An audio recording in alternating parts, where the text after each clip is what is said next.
शेखर जी आई।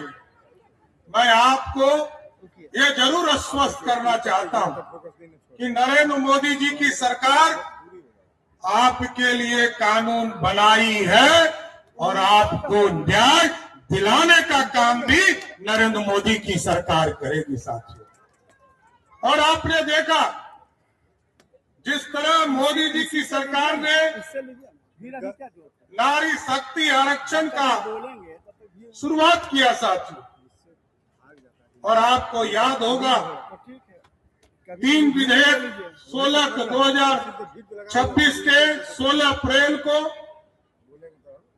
संविधान विधेयक के तौर पर लाया गया, परिसीमन विधेयक लाया गया और केंद्र शासित प्रदेश कानून संशोधन विधेयक लाने का काम किया, जो कि नारी शक्ति बंधन अधिनियम यदि हम पुराने स्वरूप में लागू करते हैं साथियों, आज से 50 साल लगभग 50 साल पहले 1977 में जब भारत की आबादी 70 करोड़ की थी, तब 543 विधान लोकसभा इस देश में हुआ करता था।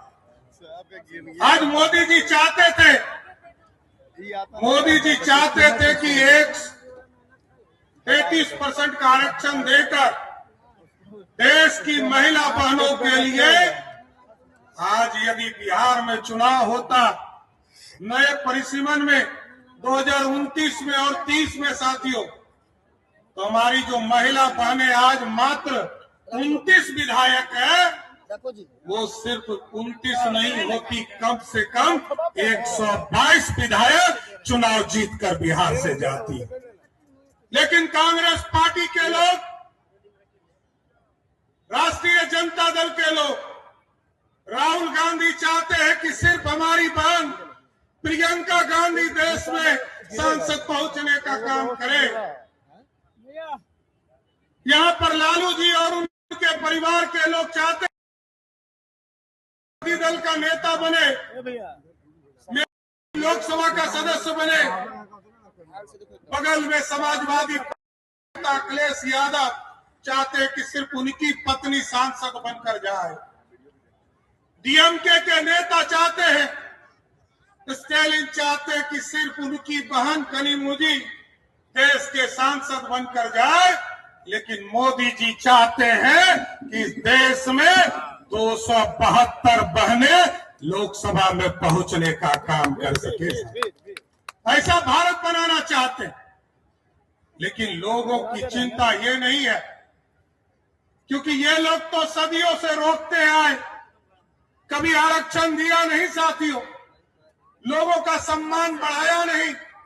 नारी का सम्मान किसी व्यक्ति ने बढ़ाने का काम किया तो वो नरेंद्र मोदी की सरकार है साथियों। और बिहार में जब आपने एनडीए की सरकार बनाया, आज मैं बिहार में गर्व से कह सकता हूं, जीविका समूह की बहनों को आगे बढ़ाने का काम किया गया। 1,81,00,000 बहनों को अभी तक मुख्य धारा में लाने का काम किया गया।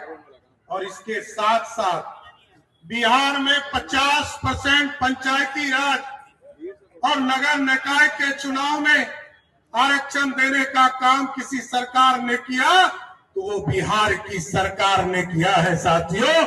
और आज गर्व है, जिस बिहार में 50% आरक्षण है, इसके बावजूद लगभग 59% बहनें नगर निकाय और पंचायती राज के चुनाव में चुनाव जीत कर आने का काम कर रही है। ये सबसे बड़ा लोकतंत्र की खूबसूरती है।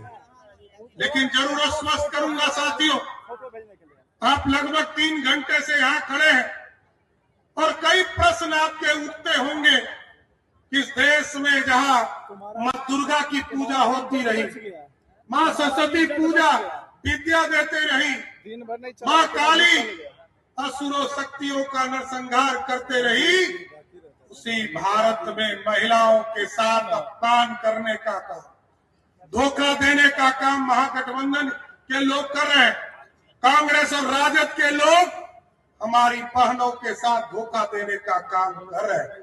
लेकिन मैं जरूर आश्वस्त करूंगा, आज मोदी जी, नीतीश जी और आदरणीय नितिन नवीन जी के नेतृत्व में पूरा एनडीए बिहार में काम कर रहा है और बिहार की महिलाओं को आश्वस्त करना चाहता हूं। बिहार के महिलाओं के सुरक्षा के लिए पहले तो बिहार में अभिभावक के तौर पर नीतीश कुमार जी आपके बीच में काम कर रहे हैं। आदरणीय प्रधानमंत्री जी अभिभावक के तौर पर काम कर रहे हैं, लेकिन एक एक महिलाओं को बता देना चाहता हूं, ये आपका भाई सम्राट चौधरी यहाँ पर खड़ा है। आपके लिए कोई भी असुरक्षा की स्थिति खड़ा करेगा तो उसको पताल से भी खोजने का काम करूंगा, उसको छोड़ नहीं सकता हूं। इसलिए आज आपके जन आक्रोश महिला पद यात्रा में आपके बीच में शामिल हुआ, आपको समर्थन देने आया। आदरणीय अध्यक्ष जी, हम दोनों मिलकर आपके बीच में समर्थन देने आए और आपने जिस तरह आंदोलन छेड़ा, अभी प्रदेश अध्यक्ष जी बता रहे, ये जिले के स्तर पर आंदोलन चलाया जाएगा, उसके बाद प्रखंडों में इसके आंदोलन चलाए जाएंगे और एक एक महिला को बताने का काम किया जाएगा कि मोदी जी आपको लोकसभा और विधानसभा पहुंचाना चाहते हैं और महागठबंधन के लोग सिर्फ अपने परिवार को सत्ता तक पहुंचाने का काम करना चाहते। इसलिए साथियों और हमारी बहनों को जरूर आश्वस्त करता कि आपका आंदोलन जारी रहे। आपके इस आंदोलन में पूरी तरह हम लोग भी खड़े हैं, मुख्यमंत्री की हैसियत से भी आप सभी बहनों के साथ खड़े हैं और पूरा एनडीए का कुनबा भी आपके साथ खड़ा है। आप आगे बढ़िए, आप आगे बढ़कर बिहार के एक एक व्यक्ति, एक एक महिला, एक एक नारी का सम्मान बढ़ाने का काम कीजिए। जिस तरह मोदी जी इस देश की महिलाओं का सम्मान बढ़ाने का काम कर रहे हैं, उसी तरह बिहार के सभी पुरुष आपके पीठ पर खड़ा होकर आपके सम्मान को आगे बढ़ाने का काम करेंगे। इतना ही कहूंगा कि जन आक्रोश को ज्वाला बनाकर रखिए और ये ज्वाला तब तक जिंदा रखिए जब तक आपको विधानसभा और लोकसभा में आरक्षण 33% मिल नहीं जाता है, तब तक आंदोलन जारी रखने का काम कीजिए। मैं फिर से इस जन आक्रोश में जो सभी बहनें आई हैं, सबका स्वागत करते हुए अपनी बातों को विराम देता हूं। बहुत बहुत धन्यवाद।